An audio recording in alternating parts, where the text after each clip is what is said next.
it looked like during the game, maybe especially after some of the stuff with the two quarterbacks going out with injuries, it got kind of testy there. Would you say the on-field emotions were maybe more intense than in some of the previous Texas Tech matchups? Yeah. Just with them coming out in the second half, kind of just speeding things up a lot as it did. It kind of just, I say, it got us flustered just a tad bit, just with trying to get our fits right and just different things. But ultimately the coaches did a good job of getting us back to the sideline, being like, hey, just calm down. Just read your keys, do what you got to do, and everything will be all right. So, yeah, that's how I think about that. How big was it for you guys to get another interception? Because I'm sure you guys are well aware it's three straight games. Like every game this season, you guys have gotten at least one interception. Yeah, it's a good stat, as a defense. I hope we keep it up. But, just going in every week, each player, they watch film, be detailed on everything they do. So, with us coming up with those picks, I'm glad it shows me that everybody's watching, film, reading into their keys and know what they're supposed to be doing. So, and it was J-Mac again, so got to be happy for that. Got to get the one last week to end the game off and then get this one to kind of turn everything back around and end the game for us. So. Kels?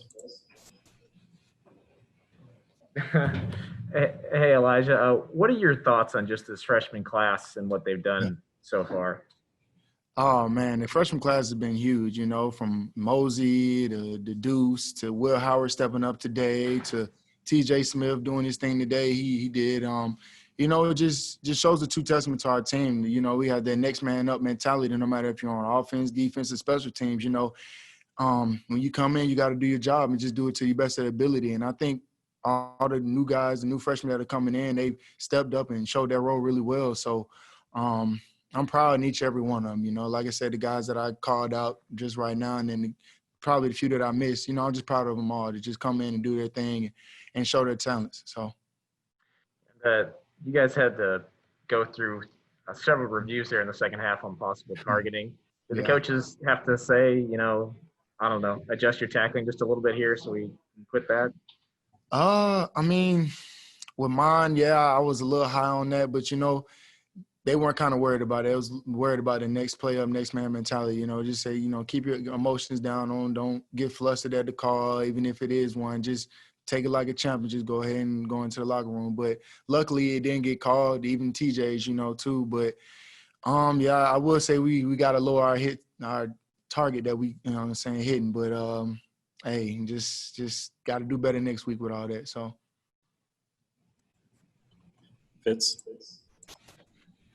Eli, is it almost impossible for a defender not to find himself in a position like that when you're trying to hit hard and the target, the receiver's going down and you're closing in? It's just really difficult, isn't it? Just trying to ask the defensive player to kind of slow down, change his hit angle as you're going, however fast you're going, you got that split second to either let him just do what he does and fall down, or even if he might not fall down. And that's the thing between the two. You never know if he's ever going to fall down and, or keep his feet up and keep going. So it's just that hard, split second that you got to make a decision. So just got to be better, like I said, with that as well. So.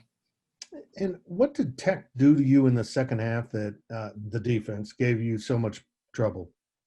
I feel like they went in second half, switched up a couple different looks, and then, with their speed, once they got a play going, they just kept going. And I feel like that was just the biggest testament to our team that our defensive team that we got to, do better on is when the team speeds it up, we just got to be locked in and glued into our keys and what run gap we got and be able to play off or however they, come out and whatever speed they play on. So.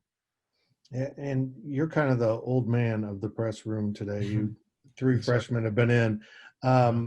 As a team leader, what do you say to these guys now? You're 2-1, you're 2-0 in the Big 12. You got a couple nice victories.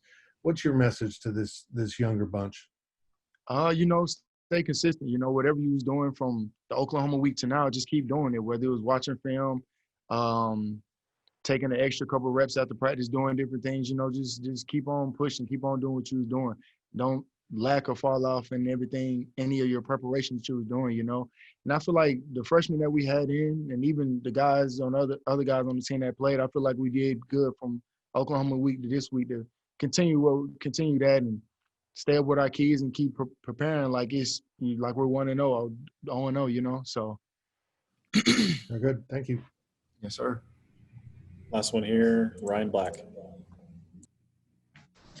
Hey, Eli, their starting quarterback basically went out after 8 offensive plays. So I'm just curious, how much film had you even seen of their backup? Had you guys seen anything of him at all? I'm not even gonna lie to you. It's very minimal. Well, I don't want you to lie. I want you to tell me what's the truth. Nah, it was very minimal though. I haven't seen too many plays for him, but for him to come out and play like he did really well. I will give that to him. So hats off to him. But as a defense, we still got to do our thing, read our keys, do what we do, whether they have their first string in or whoever they have in. We still got to do our job and get it done. But yeah, hats off to him. He came in and performed well for them. So. How difficult is that for defense when you've basically seen all the film on the starter and then a backup comes in, you've never seen him? How difficult is that in game to make those adjustments? Like you said, it's in-game adjustments. You just got to play off and just kind of play up to his tendencies. Even though he's a new quarterback, he got different things. It's still kind of the same play calls, but the different looks as far as if he looks off or if he looks dead at his receiver, that's another thing as well too. So it's just those in-game adjustments that you got to be ready for coming from the coaches in the top of the box.